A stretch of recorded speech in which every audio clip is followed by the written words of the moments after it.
Sports flow के cricket special के साथ मैं हूं दानिश अनीस। पाकिस्तान क्रिकेट के लिए आज खासा बड़ा दिन है। दो बड़ी बड़ी डेवलपमेंट्स हुई हैं दिन के आगाज पर ही। आज पाकिस्तान क्रिकेट बोर्ड के चीफ सेलेक्टर मोहम्मद वसीम ने पाकिस्तान के वर्ल्ड T20 स्क्वाड के लिए 15 अपनी स्क्वाड का ऐलान किया। इसमें 3 रिजर्व्स भी एक्स्ट्रा शामिल हैं, जिनमें फखर जमान भी ट्रैवलिंग रिजर्व के तौर पर टीम में शामिल किए गए हैं। लेकिन इसके बाद आज दूसरी बड़ी खबर आई और ये कि पाकिस्तान क्रिकेट टीम के हेड कोच मिसबाह उल हक और बॉलिंग कोच वकार यूनुस दोनों ही अपने ओहदों से दस्तबरदार हो गए हैं। याद रहे वर्ल्ड T20 में बस थोड़ा सा ही वक्त रह गया है और ऐसे पॉइंट पर अगर इन दोनों को हटाया जाता है तो वो भी फैसला शायद इतने अच्छी तरह से ना लिया जाए, और अगर ये दोनों खुद दस्तबरदार होते हैं तो वो भी शायद इतना पॉजिटिव फैसला ना हो, क्योंकि एक बड़ा इवेंट आगे आने वाला है। Having said that, Pakistan team का ऐलान भी कर दिया गया है, 15 स्क्वाड मेंबर्स का ऐलान कर दिया गया है जो वर्ल्ड T20 में पाकिस्तान की नुमाइंदगी करेंगे। लेकिन उससे पहले आज हम ज़रा इन दो बड़े नामों की बात कर लेते हैं जो अपने ओहदों से दस्तबरदार हो गए हैं। स्पोर्ट्स जर्नलिस्ट सुहेल इमरान हमारे साथ मौजूद हैं। सुहेल, क्लैरिफाई कीजिएगा, ये फैसला वकार यूनुस और मिसबाह उल हक ने इतने बड़े इवेंट से पहले किया है, तो ये बातें भी चल रही थी कि इनको हटाए जाने का इम्कान है। खुद किया है इन्होंने फैसला या किसी प्रेशर में आके किया है? जी दानिश, आपको भी इल्म है इस चीज का। जब से रमीज राजा पाकिस्तान क्रिकेट बोर्ड के गवर्निंग बोर्ड में उनका नाम आया पैटर्न वजीर आजम इमरान खान की तरफ से, और उस दिन से लेके अब तक जो सबसे पहले कहा जा रहा था वो यही था कि टीम मैनेजमेंट और जो पाकिस्तान टीम है उसमें तब्दीलियां होती हुई दिखाई देंगी। मैनेजमेंट जो इंतजामिया का सेटअप है पाकिस्तान क्रिकेट बोर्ड में उसमें तो तब्दीलियां होंगी, लेकिन एक जो पाकिस्तान क्रिकेट का एक फेस है वो पाकिस्तान टीम और टीम मैनेजमेंट, उसमें भी तब्दीलियां होंगी, क्योंकि रमीज राजा जो पहले आपने कहा करते थे तब से किया करते थे उसके मुताबिक ये जो टीम मैनेजमेंट है वो नहीं चल रही है। लेकिन ऐसा बिल्कुल नहीं दिखाई दे रहा था कि वर्ल्ड कप से पहले इन दोनों को तब्दील किया जाएगा, लेकिन फिर 2-3 रोज पहले ये खबरें आना शुरू हो गई कि मिसबाह उल हक रेस्ट ले सकते हैं और उनकी जगह पर या तो वकार यूनुस को जिम्मेदारियां दे दी जाएंगी या सकलैन मुश्ताक को जिम्मेदारियां दे दी जाएंगी। लेकिन आज जब टीम अनाउंसमेंट होती है 11:15 बजे और उसके तकरीबन लगभग 2.5-3 घंटों के बाद पाकिस्तान क्रिकेट बोर्ड की तरफ से एलामिया जारी किया जाता है, जिसमें बताया जाता है कि दोनों मिसबाह उल हक और वकार यूनुस अपने ओहदों से दस्तबरदार हो गए और उनकी जगह पर अब्दुल रज़ाक और सकलैन मुश्ताक जिम्मेदारियां संभालेंगे। ये इतना आसान सा लफ्जों में बयान किए जाने वाला मामला दिखाई नहीं देता। या तो ये पिछले दिनों से जब से तब्दीलियों की बातें होना शुरू हो गई थी और इन दोनों ने यही सोचा कि कल वर्ल्ड कप के रिजल्ट के मुताबिक उनको ओहदों से हटाया जाएगा, उनकी जगह पर नए लोग लाए जाएंगे, तो इसलिए वो अपने ओहदों से दस्तबरदार हो जाएं। लेकिन कुछ लोगों का ये भी कहना है कि सिलेक्शन के मामला पर भी इस हवाले से कुछ नागवारी का हुआ था अंदेशा है, लेकिन उसकी अब तक तस्दीक नहीं हो सकी। मिसबाह उल हक गुज़श्ता रोज ही जमैका में अपना 10 रोज का करंटीना मुकम्मल करने के बाद पहुंचे और आज वो कदाफी स्टेडियम और NHPC में सुबह बताया गया कि वो सिलेक्शन के साथ भी उनका जोड़ा जा सकता है, लेकिन इसकी अभी तक तस्दीक नहीं हुई है। जी सोहेल, थोड़ा सा क्लैरिफाई भी कर लेते हैं ना इस इशू को। ये जो चेंजेस की बात की जा रही थी, ये तो वर्ल्ड T20 के बाद ही इन चेंजेस की बात की जा रही थी कि पाकिस्तान टीम मैनेजमेंट में जो चेंजेस आएंगी या लड़कों में जो चेंजेस आएंगी। बिकॉज लेट्स फेस इट, हम 2019 से लेकर अब तक ना सिर्फ प्लेयर्स पर बल्कि कोचिंग स्टाफ पे भी इन्वेस्ट करते आ रहे हैं, उनका एक कनेक्शन बनाते आ रहे हैं, टीम बिल्डिंग होती है। इतने मेजर इवेंट से पहले किसी का दस्तबरदार हो जाना या हटाए जाना, क्या ये सेंसिबल डिसीजन लगता है सोहेल? जी बिल्कुल हैरानकुन चीज यही है, क्योंकि डेफिनेटली जिस चीज का तज़किरा आपने किया है कि तब्दीलियों के हवाले से जरूर जिक्र हो रहा था, लेकिन उसके साथ साथ ये भी कहा जा रहा था कि क्योंकि अब वक्त बहुत कम है, 2 महीनों के अंदर अंदर आपका मेगा इवेंट होने जा रहा है। न्यूजीलैंड की टीम पाकिस्तान का दौरा करने वाली है, इंग्लैंड की टीम में पाकिस्तान आना है, तो ये मुनासिब वक्त नहीं होगा तब्दीलियों का। और यही वजह है कि उसके बाद ये भी खबरें आना शुरू हो गई थी कि जो भी तब्दीलियां टीम मैनेजमेंट में होंगी वो मेगा इवेंट वर्ल्ड कप की कारकर्दगी की बुनियाद पर होंगी। लेकिन ये अचानक जो पाकिस्तान क्रिकेट में डेवलपमेंट हुई है, तो इसी की बुनियाद के ऊपर मैं ये कहना चाह रहा था कि इसमें कुछ ना कुछ वो चीजें नहीं है जो बताई जा रही हैं कि दस्तबरदार इतनी हुए हैं, क्योंकि उन दोनों प्रोफेशनल हैं, दोनों मिसबाह उल हक भी और वकार यूनुस भी। मेगा इवेंट से सिर्फ 4 या 5 हफ्तों पहले दस्तबरदार होना ये एक पाकिस्तान क्रिकेट टीम के लिए एक बहुत बड़ा धचका है। ठीक है, एक फैसला आ गया है सामने। सोहेल, आगे क्या होने वाला है कुछ बारे में बात कर लेते हैं। आपने भी हमें बताया और कुछ देर पहले ये ब्रेकिंग भी चल रही थी कि अब्दुल रज़ाक और सकलैन मुश्ताक को वक्ती तौर पर पाकिस्तान की कोचिंग फ़राइज़ दिए गए हैं। अब ये सिर्फ अगली सीरीज़ के लिए दिए गए हैं या फिर ये वर्ल्ड तक वर्ल्ड कप तक कंटिन्यू करेंगे? क्या प्लानिंग चल रही है, कोई अंदाजा है? जी, अब जो सकलैन मुश्ताक हैं वो नेशनल हाई परफॉर्मेंस सेंटर में head of international player development हैं, जबकि अब्दुल रज़ाक डोमेस्टिक में कोचिंग करते रहे और उनकी कोचिंग में केपीके ने कामयाबी भी गुज़श्ता डोमेस्टिक सीजन में हासिल की थी। उन दोनों को अबूरी कोचेस मुकर्रर किया गया है पाकिस्तान क्रिकेट बोर्ड की जानब से, और जो पाकिस्तान क्रिकेट बोर्ड की जानब से एलामी में बताया गया है कि T20 वर्ल्ड कप से पहले टीम मैनेजमेंट का ऐलान किया जाएगा। इसका मतलब यही है कि उन्हें ये जो जिम्मेदारियां दी गई हैं ये न्यूजीलैंड के खिलाफ सीरीज के लिए दी गई हैं, क्योंकि 8 सितंबर से पाकिस्तान वनडे स्क्वाड ने इकट्ठा होना है इस्लामाबाद में, ये और 10 से ट्रेनिंग का आगाज करना है। 17 को पहला मैच है। वक्त की कमी के बायस अभी सिर्फ अबूरी तौर पर ये सेटअप लाया गया है। जी ठीक है, right. Sports journalist Sohail Imran, बहुत शुक्रिया हमें अपडेट करने के लिए। आज थ्रू आउट द डे हम आपसे लम्हा ब लम्हा होती डेवलपमेंट्स से मुतालिक अपडेट्स लेते रहेंगे। सिकंदर बख्त भी हमारे साथ मौजूद हैं। सिकंदर, इतने बड़े इवेंट से पहले ऐसा फैसला आ जाना काफ़ी हैरान कुन लगता है, क्योंकि अगर ये फैसला ऐसा होना था, अगर कोशिश ने लेना था थोड़ा सा पहले ले लेते तो शायद थोड़ा सा किसी और को डेवलप करने का चांस मिल जाता। हाँ, मैं आपके इस बात से 100% एग्री करता हूँ कि इतना बड़ा इवेंट, कुछ हफ्ते रह गए हैं और उसके अंदर एक दो हजरात जो थे पूरी टीम को लेके चल रहे थे, उसकी और टीम बना रहे थे या कोशिश कर रहे थे बनाने की। वो अलग चीज़ है कि परफॉर्मेंस नीचे रही ऊपर रही, ये तो होता है, ग्राफ चलता है, मगर हर किसी के इश्यूज भी अपनी तरफ अपनी जगह जी। मगर इतने इंपॉर्टेंट इवेंट से पहले अगर उन्होंने खुद किया है तो वो भी गलत है, और अगर क्रिकेट बोर्ड ने हटाया है तो वो भी गलत है कि इतने इंपॉर्टेंट इवेंट से पहले अब रखें। रज़ाक और सकलैन आएंगे, मैं मानता हूँ वो बहुत क्वालिफाइड होंगे, बहुत ही जबरदस्त। ठीक है, लेट्स होल्ड दैट थॉट। हम रज़ाक और सकलैन की पॉसिबिलिटी पे आगे चल के बात करते हैं। इनिशियल कमेंट्स आपके आ गए हैं। स्पीचर और टेस्ट क्रिकेटर शोएब अख्तर भी हमें ज्वाइन कर चुके हैं। शोएब भाई, इतने बड़े इवेंट से पहले इतना बड़ा फैसला आ जाना आपको हैरान कौन लग रहा है? हाँ, ये तो मुझे लगता है कि वैसे ही काम हुआ जैसे तालिबान ने अमेरिकन फोर्सेस के साथ किया है। फौरन ही भाग खड़े हुए हैं सब कुछ ही खाली करके चले गए। मेरे ख्याल से डरने की जरूरत नहीं थी उनको, और मेरे ख्याल है वो समझ गए थे कि रमीज भाई उनको छोड़ेंगे नहीं, तो उस वजह से मेरे ख्याल में भाग गए। और मैं तो इसको भागना ही कहूँगा, उनको वेट करना चाहिए था, फैसले का वेट करना चाहिए था, उनको इंतजार करना चाहिए था, उनको देखना चाहिए था कि बोर्ड क्या फैसला करता है। और बहुत बड़ा इवेंट आ रहा है, शायद रमीज भाई उनको ना निकालते। शोएब, आपको लगता है कि ये दोनों शख्सियात बॉल अपनी कोर्ट की तरफ ले गए हैं, उंगलियां इनकी तरफ आना शुरू हो जाएंगी क्योंकि फैसला इनकी तरफ से आया? अगर ये जैसा आप कह रहे हैं थोड़ा सा और टाइम ले लेते और पीसीबी की जानिब से ये फैसला आता कि इन दोनों को हटाया जाएगा इतने बड़े इवेंट से पहले, तो शायद फिर उंगलियां पीसी की तरफ उठती। इस वक्त अपनी तरफ ले गए ये सारे मसले को। मैं तो वही कहा ना, इसको भागना कहते हैं, इसको डर के भागना कहते हैं। और जो यार बात सुनो यार, मैं हमेशा से कहता आया हूँ, अच्छा आदमी होगा, बुरा आदमी होगा, ग्रेटेस्ट फास्ट बॉलर होगा या वो तबीयत का ऐसा आदमी होगा, वो एक्सपोज होके रहेगा। तो ये मेरे ख्याल में अपने आप को एक्सपोज करके भागे हैं। सवाल कर सकता हूँ, क्या जरूरत थी इनको जाने की? अब भाई पीसीबी कहता है आपको कि जी हम आपको निकाल रहे हैं, हमें आपकी जरूरत नहीं है। शोएब एक सवाल है मेरा। हाँ जी, हाँ जी। जंग में आज खबर भट्टी साहब ने छापी हुई है कि शायद इनको हटा दिया जाए, तो उसका मतलब है कि कुछ ना कुछ चल रहा होगा। डोंट यू थिंक कि पीसीबी को भी चाहिए था कि उनको बिठा के समझाते कि इतने बड़े इवेंट से पहले मत भागो, रुक जाओ? और इस खबर का पस मंजर भी शोएब मैं आपको दे दूं, अभी हमने सोहेल इमरान से बात की, वो बात हमें बता रहे थे कि जो इनको हटाए जाने का इम्कान था वो वर्ल्ड कप के बाद था, क्योंकि इनका कॉन्ट्रैक्ट भी खत्म हो रहा था। वर्ल्ड कप से पहले हटाए जाने की बात नहीं हो रही थी। भाई मैं यही तो कह रहा हूँ कि अगर वर्ल्ड कप हारते तो रमीज राजा के पास भी एक्सक्यूज होती, उनके पास भी कि जी चलो इनको परफॉर्म नहीं किया, हटा दो, फीस को निकाल दो, उसको निकाल दो। आपने सिलेक्शन क्या की वो मेरी समझ से बाहर है। आजम खान आ जाते हैं, शोएब मलिक नहीं आते, ये क्या साइंस हुई, ये मुझे समझ नहीं आई। दूसरा, एकदम इस तरह भाग जाना एकदम मेरी समझ से बाहर आता है। ठीक है, रमीज राजा आपके मुखालिफ होंगे, आपके खिलाफ उन्होंने इंटरव्यूज भी दिए होंगे, यूट्यूब पे वीडियो भी चलाई होंगी उन्होंने, और ये भी कहा होगा मैं छोड़ूंगा नहीं और ये माइंडसेट को मैं बर्दाश्त नहीं करूंगा। ठीक है ये बात, लेकिन आप आ तो जाओ वापस, आप आके बैठ के मीटिंग तो करो। अगर वो आपको सैक करते हैं तो सैक करने दें, पीसीबी को सैक करने दें, आप ना करके भागे। वर्ल्ड कप है, आप पूरा जोर लगाते, आप आखिर तक जाते, बट अल्टीमेटली यार एक बुज़दिल आदमी क्या कर सकता है, भाग ही सकता है ना।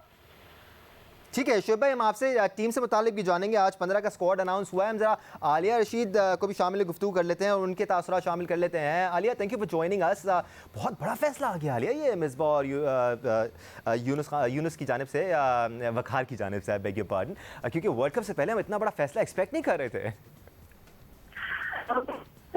बहुत जल्दी की है पाकिस्तान ने इस वक्त, और 360 डिग्री जिसको कहते हैं उसको उठा के रमीज राजा ने बॉल बाहर मारी है। नहीं आलिया, हम आपको सुन नहीं पा रहे हैं। हम शोएब भाई की तरफ वापस चलेंगे। We'll try to get the connection issue sorted out, फिर हम आलिया की तरफ जाएंगे। शोएब भाई, टीम जो अनाउंस हुई है, 15 का स्क्वाड अनाउंस हुआ है, आप सेटिस्फाइड हैं इस टीम से? क्योंकि कुछ तब्दीलियां भी हैं इसके अंदर। आप आजम खान की बात कर रहे थे, आजम खान को as reserve wicket keeper team में शामिल किया गया है, और रिजवान ऑब्वियसली हमारे मेन विकेट कीपर होंगे। भाई मुझे बताएं कि अब कोच किसको अनाउंस किया गया? इसको कोच अनाउंस किया गया कि नहीं किया गया? Not decided yet. नाम तो आ गए ना, रज़ाक और सकलैन जी, बुरी कोच तो सर अब्दुल रज़ाक और सकलैन मुश्ताक को बनाया गया है ना न्यूजीलैंड टूर के लिए। उसके बाद ये कंटिन्यू करते हैं नहीं करते हैं, ये फैसला पाकिस्तान क्रिकेट बोर्ड ने लेना है। देखो ये तो पता नहीं कौन सी खीर पक रही है, लेकिन अब ये थोड़ा सा मसला बन गया पीसीबी के लिए। ठीक, but your thoughts on the team Shoaib? जो हमने लड़के अनाउंस किए हैं 15, उसमें कुछ कमबैक्स भी हुए हैं। हमें खुशदिल शाह कमबैक करते हुए नजर आए हैं, हमें इफ्तिखार अहमद कमबैक करते हुए नजर आए हैं। जरा 15 का स्क्वाड आपको एक बार फिर बता देते हैं, हम जितने भी हमारे फैंस हमें देख रहे हैं उनके साथ शेयर कर लेते हैं। बाबर आजम पाकिस्तान टीम की कप्तानी करेंगे, Shadab Khan vice captain, is very lucky to be the only leg spinner in the squad of 15, क्योंकि उस्मान कादिर की भी अगर हम बात करें तो वो भी रिजर्व्स में शामिल हैं। आसिफ अली टीम में कमबैक करने में कामयाब हुए हैं। Azam Khan as reserve wicket keeper team के साथ मौजूद होंगे। हारिस रऊफ टीम में जगह रिटेन करने में कामयाब हुए हैं। हसन अली, माद वसीम टीम में वापस आए, खुशदिल शाह टीम में वापस आए, मोहम्मद हफीज़, मोहम्मद हसनैन, मोहम्मद नवाज़, मोहम्मद रिजवान, मोहम्मद वसीम जूनियर को टीम में शामिल किया गया है फ़हीम अशरफ की जगह, और काफ़ी हाईली रेट भी किया मोहम्मद वसीम ने इनको। साथ साथ शाहीन शाह आफरीदी लीड करेंगे पाकिस्तान के अटैक को, और शोएब मकसूद भी अपनी पोजीशन रिटेन करने में कामयाब हुए हैं। कैसा लग रहा है शोएब भाई आपको ये स्क्वाड? आपको लगता है कि यूएई में वर्ल्ड T20 हो रहा है? ड्रॉप हुआ है जी, फ़हीम अशरफ ड्रॉप हो गए, लेकिन उस्मान कादिर रिजर्व्स का हिस्सा मलिक नहीं आया। नहीं जी, वो नहीं आए। देखो ना, आपकी मिडिल ऑर्डर में शोएब मलिक की जरूरत थी कि नहीं थी आपको? आप खुद बताओ। अब आजम खान को लोगे, शोएब मलिक लोगे, आप खुद बताओ। Well, if you're keeping a reserve wicket keeper, तो जाहिर सी बात है शोएब मलिक तो विकेट कीपिंग नहीं करेंगे। और रिजर्व विकेट कीपर तुम 100 टेस्ट मैच खेलने जा रहे हो, 30 दिन का टूर्नामेंट खेलने जा रहे हो। बस कंकशन रूल तो है ना सर, मजबूरी है हमारी एक रिजर्व विकेट कीपर रखना है। जब ही हम सरफराज अहमद को इतने अरसे से कैरी करते आ रहे थे, बिकॉज एक रिजर्व विकेट कीपर रखना था। भाई जी अगर इंजर्ड हुआ तो 2 घंटे में पहुंच जाएगा। कौन सा अंटार्कटिका मैच खेल रहे हैं आप? मैं सिर्फ ये कह रहा हूँ, आपको मसला मिडिल ऑर्डर में आ रहा है आपका, ठीक है ना? आपको स्टेबिलिटी चाहिए मिडिल ऑर्डर में। आपको ये चाहिए कि आपको मलिक को रखना चाहिए था, शहाब को लाना चाहिए था, और आपको आजम खान के शोएब मलिक को लाना चाहिए था। देखें पाकिस्तान टीम को बड़ा फेयर अमाउंट ऑफ चांस था ये T20 वर्ल्ड कप जीतने का। मुझे सिलेक्शन भी ज्यादा फेयर नजर नहीं है, वेरी ऑनेस्ट विद यू, अभी very very honest with you ji sir. और Khushdil Shah is a great talent, will be a good talent, और इंशाल्लाह मुझे पूरी यकीन है वो करेगा और वो आएगा ऊपर। लेकिन मुझे यार सिलेक्शन कमेटी भी उड़ते हुए नजर आ रही है वर्ल्ड कप के बाद, अभी वेरी ऑनेस्ट विद यू। मुझे सीओ भी उड़ता हुआ नजर आ रहा है, और जिन जिन को खतरा था वो पहले से ही भाग खड़े हुए और वो भाग के चले गए, तो उन्हें अपनी इज्जत बचाई कि वर्ल्ड कप के बाद गालियां पड़ेंगे तो उससे पहले अपना इस्तीफा देकर भाग जाओ और कमेंट्री कॉन्ट्रैक्ट पकड़ो। तो ये तो खैर हमारे बड़े और जो हमारे एवरेज लोग जो मीडियोक्रिटी थी हमारे पीसीबी का, वो सामने खुलखिला के आ रही। आप इन लोगों से क्या एक्सपेक्ट करते थे? एक्सपेक्ट करते हैं इस्तीफा देकर चले जाएंगे और कौम से माफी मांग लेंगे, तो आप इन लोगों से यही एक्सपेक्ट कर सकते थे, और यही काम उन्होंने करना था। मेरे लिए कोई अनयूजुअल चीज नहीं हुई, मिसबा रिजाइन करके चला गया, मेरे लिए कोई अनयूजुअल चीज नहीं है, मुझे पता है वो किस तरह का बंदा है, तो उसने अपना काम टपाया है। बेसिकली मत को कसूर मिसबा के नहीं, कसूर आप लोगों का है, मीडिया का कसूर है, PCB cricket Pakistan cricket board का, जिन्होंने इन लोगों को लाया इन फर्स्ट प्लेस। आज वक्त पड़ा है, पाकिस्तान को जरूरत पड़ी है, तो वो रिजाइन देके भाग पड़े हो। ठीक है, तो ये कसूर आपका है, स्पीडस्टर हीरो बनाते हैं इन लोगों को। और टेस्ट क्रिकेटर शोएब अख्तर तो हमारे साथ ही रही है, हम आगे भी आपसे बात करेंगे। आलिया, आपकी तासुरात शामिल कर लेते हैं। आप बात कर रही थी मिसबा उल हक और वकार यूनुस की दस्तबरदारी की, क्या व्यूज़ हैं आपके इतने बड़े इवेंट से पहले इतना बड़ा फैसला आ जाना?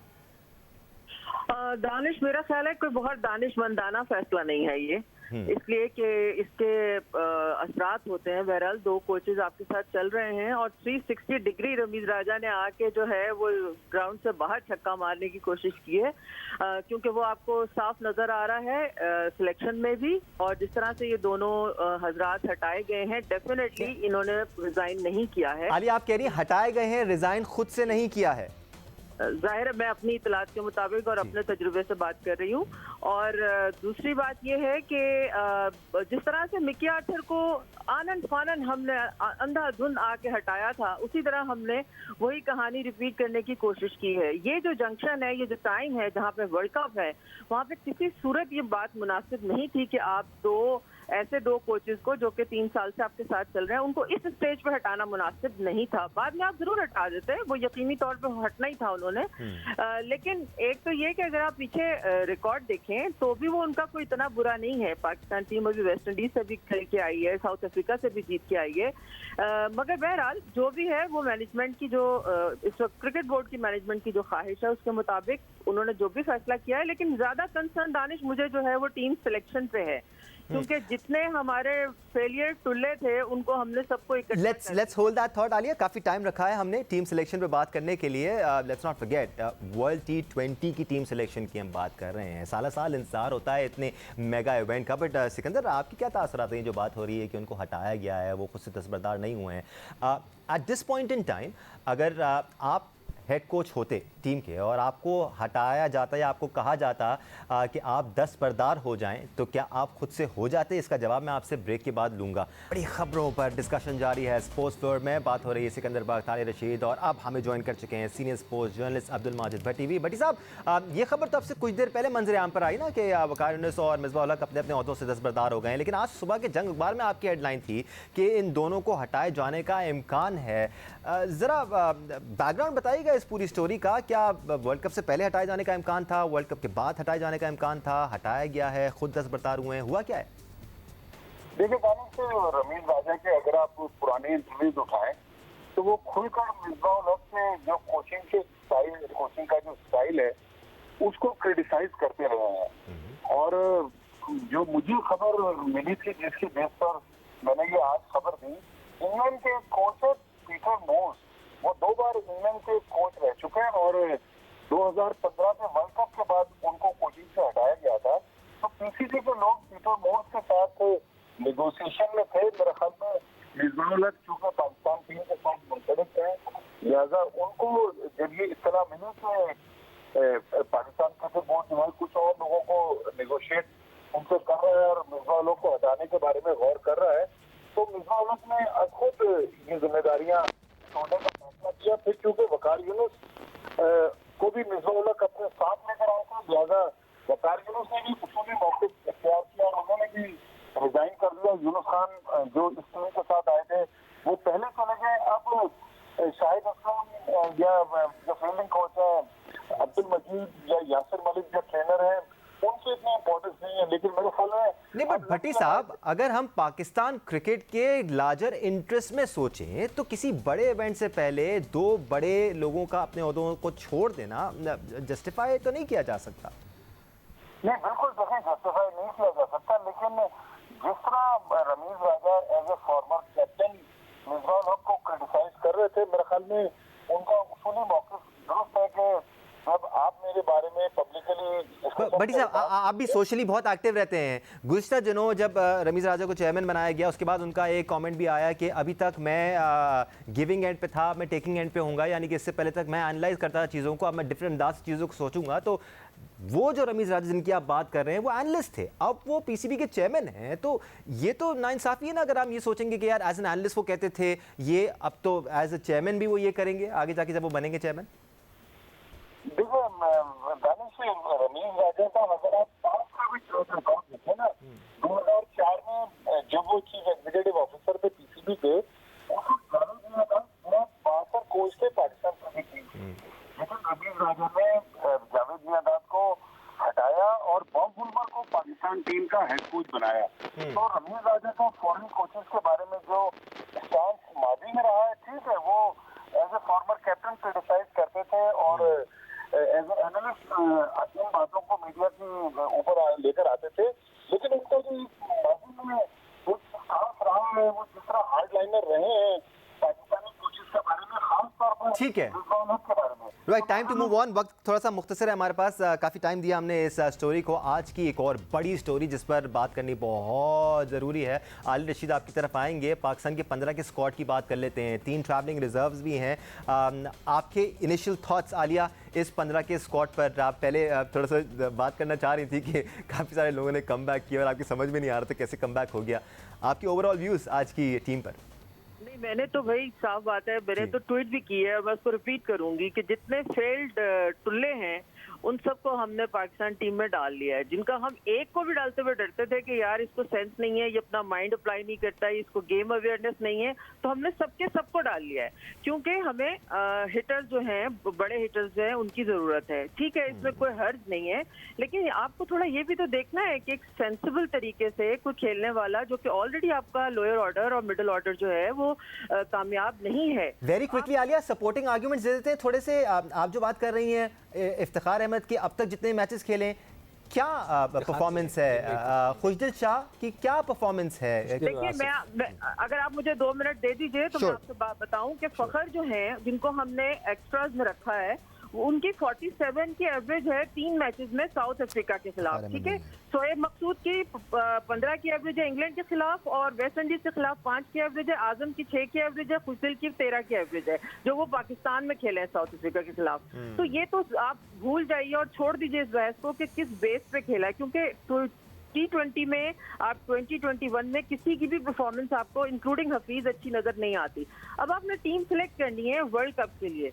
अब समझ में नहीं आ रहा कि आपको यहाँ पे बैलेंस करने के लिए, जो एक स्टेबिलिटी लाने के लिए एक बैट्समैन की कम से कम एक बैट्समैन अच्छे की जरूरत थी, तो आपने कैसे उसको भी इग्नोर कर दिया। और ये मैं आपको वाज़ेह तौर पर बता दूं कि ये टीम मोहम्मद वसीम की नहीं है। इस टीम के ऊपर ये जो सिलेक्शन हुआ है, इसके ऊपर प्रेशर्स आए हैं, इसके ऊपर ये कहा गया है कि हमने जो है वो आउट ऑफ द वे जाना है, हमने जितने भी हमारे नौजवान खेल रहे हैं उनको चांस देना। अच्छी बात है, बहुत अच्छी बात है, लेकिन आप इतना बड़ा टूर्नामेंट खेलने जा रहे हैं तो कम से कम आपको थोड़ा सा तो ये ख्याल रखना पड़ेगा ना कि ऐसी सिचुएशन में जो ऊपर से अगर बाबर और रिजवान कभी खुदा ना खास्ता कोई एक फेल हो जाता है, तो क्या नीचे कोई आदमी ऐसा है जो कि सिर्फ मिड विकेट पे छक्के ना मारे, वो प्रॉपर क्रिकेट खेल सके? क्योंकि T20 भी मजाक नहीं होती, इसके लिए भी मेथड इस्तेमाल करना पड़ता है 20 ओवर्स के लिए। तो ये तो एक बिल्कुल समझ में नहीं आई कि किस तरह से इस चीज को देखा गया। लेकिन चूंकि हमने अब एक वो सोच लिया है कि जो मिसबा की जो क्लास है या मिसबा की जो अप्रोच और सोच है उसको फारिग कर दिया, इसीलिए ये हैफेजर्डली सारा कुछ हुआ है और इसीलिए टीम अनाउंस हुई है। बाय द वे 10 अक्टूबर तक आप कोई चेंजेस कर सकते हैं अभी भी टीम में। ठीक है, तो लेट्स सी आगे चल के क्या होता है क्या नहीं होता। बट सिकंदर, आपके क्या तासुरात हैं आज की इस 15 के स्क्वाड पर? याद रहे 3 ट्रैवलिंग रिजर्व्स भी हैं, फ़खर जमान, शाहनवाज दहानी और उस्मान कादिर इसमें शामिल हैं। उस्मान कादिर का आपको थोड़ा सा ताजुब हो रहा है कि वो रिजर्व्स में है, क्योंकि पिछले तकरीबन 1 साल से उस्मान कादिर टीम के साथ हैं, खेल नहीं पा रहे थे क्योंकि शादाब खेल रहे थे। UAE में वर्ल्ड कप होने वाला है, उसमें आप एक विकेट टेकिंग स्पिनर को रिजर्व्स में रख रहे हैं? बिल्कुल। मैं हमेशा कहता हूँ कि सिलेक्शन का मुझे समझ में नहीं आता। वो इसमें यही है कि 1 साल से आप उसको 2 साल से लेके घूम रहे हैं, मगर वक्त के ऊपर आपने उसको फारिग कर दिया। अब हाँ, रिजर्व में कर दिया आपने, पर फारिग ही हो गया ना। रिजर्व का क्या मतलब है? अब जो सबसे इंपॉर्टेंट फैक्टर इस पाकिस्तान टीम का है वो मिडिल ऑर्डर है। रिजवान, बाबर, हफीज़ ने भी इस साल 2020-21 में सिर्फ 106 रन किए हैं। डिसअपॉइंट किया है, बहुत ही डिसअपॉइंट है। उससे पहले जो 20 का जो गुजरा है, 2020 गुजरा है, उसमें 426 कुछ ऐसे रन हैं उनके। अब आजम, सोहेब, खुशदिल, आसिफ, शादाब, इमाद, ये आपकी मिडिल ऑर्डर है।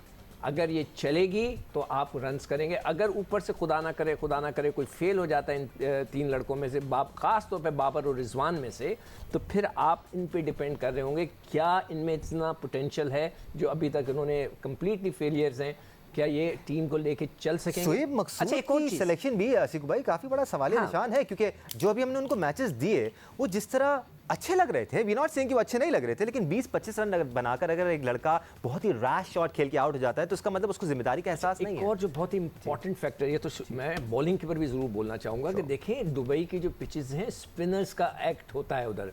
अगर आप एशिया कप आपको याद हो, मैं वहाँ से कवर कर रहा था, इंडिया 3 से 4 स्पिनर्स खिला रहा था, हम 4 फास्ट बॉलर्स खिला रहे थे। हमारे पास स्पिनर में शादाब है, इमाद है, दोनों स्पिनर्स नहीं स्पिन नहीं करते, ये लोग स्टॉक बॉलर्स हैं, ठक ठक तेज गेंदें करते हैं। नवाज एक स्पिनर है जी। तो आपने जो टीम बनाई है बड़ी इंटरेस्टिंग बनाई है, और जहाँ पे जो चीज़ें, और ये भी याद रखिएगा उन स्पिनिंग ट्रैक्स पे 200 रन नहीं होते। मुझे एक और बात बता दें, are we wasting a spot here? अगर आप नवाज और इमाद को दोनों को एक स्क्वाड में सेलेक्ट कर रहे हैं तो आप एक स्पॉट वेस्ट कर रहे हैं? नहीं, ऑब्वियसली अकबर एक प्रॉपर स्पिनर नहीं है ना जो फ्लाइट के साथ गेंद करता। आपने बनाने की कोशिश ही नहीं की, ना जाहिद को खिलाया आपने, ना उस्मान कादिर को काफी हद तक बनाया, खिलाकर बना दे देना। नहीं, ऐसे थोड़ी होता है कि एक मैच खिलाया 4 में ड्रॉप कर दिया, एक मैच खिलाया, ऐसे नहीं होता। तो आपको जो प्रॉब्लम आएगी वहाँ पे देखें 200 सवा 200 रन वाली मैचेस नहीं होंगे, वहाँ फंस के मैच होंगे। वहाँ पे आपको बैट्समैन चाहिए जो फंस कर खेले, अच्छे से 50 करे, थोड़ा टाइम ले, मगर आपका स्कोर 160 ठीक है। बड़ी साहब, आपके तासुरात बहुत ब्रीफली आज के स्क्वाड पर। याद रहे आगे आने वाले दिनों में हम स्क्वाड को काफ़ी डिटेल में डिस्कस करते रहेंगे। बड़ी साहब, सहमत हैं, खुश हैं स्क्वाड से? नहीं दानिश, ये तो होता है ना कि आप सड़क के ऊपर जिग-जैग चला रहे हैं गाड़ी। जी। मोहम्मद वसीम तो लग रहा है कि मौत के कुएं में मोटरसाइकिल चला रहे हैं। कुछ समझ में नहीं आ रहा कि किस परफॉर्मेंस पर आसिफ अली ने कमबैक किया है, किस परफॉर्मेंस पर खुशदिल शाह आए हैं। और अगर खुशदिल शाह और आसिफ अली अच्छा करके आए तो फिर इसका मतलब पिछली आपकी जो सिलेक्शन थी वो गलत थी। अभी आप सीपीएल के मैचेस देख लें, मेरा ख्याल 5 मैचेस में हार्डली 25 से 30 रन बनाए आसिफ अली ने। तो हम अपनी क्रिकेट को कहाँ लेके जा रहे हैं, हमें समझ नहीं आ रहा कि किस लड़के को कहाँ पाकिस्तान टीम में लाया जा रहा है। तो मेरा ख्याल में सीरियस किस्म के कंसर्न है मुझे पाकिस्तान टीम के। ठीक है, senior sports journalist Abdul Majid Bhatti को भी सीरियस किस्म की कंसर्न्स है पाकिस्तान की इस टीम सिलेक्शन पर। स्टैट्स कोट कर रहे थे भट्टी साहब, बता रहे थे कि जो जो लड़के इस टीम में शामिल हैं, apologies from my end too, क्योंकि मैं एक टाइम पे इफ्तिखार अहमद का नाम भी ले रहा था, he is not in the squad. Khushdil Shah team में शामिल है, आसिफ अली उनके साथ टीम में शामिल है। आगे आने वाले दिनों में, जैसे आलिया भी बता रही थी कि अभी हमारे पास टाइम है थोड़ी सी चेंजेस करने का। क्या प्रेशर पड़ने के बाद कुछ चेंजेस की जाएंगी, नहीं की जाएंगी? Would that be right in itself? पता नहीं, फैसला होगा, अभी बहुत सारी चीज़ों का फैसला होना बाकी है। अलबत्ता let's see Pakistan cricket board के अगले स्टेप्स क्या होते हैं, क्योंकि वो बहुत ज़्यादा अहमियत के हामिल होंगे। आलिया रशीद, शोएब अख्तर, अब्दुल माजिद भट्टी, सिकंदर बख्त, आप सबका बहुत शुक्रिया। आप लोग का शुक्रिया देखने के लिए। Best of luck for the future, specially for Pakistani cricketers. Allah हाफ़िज़।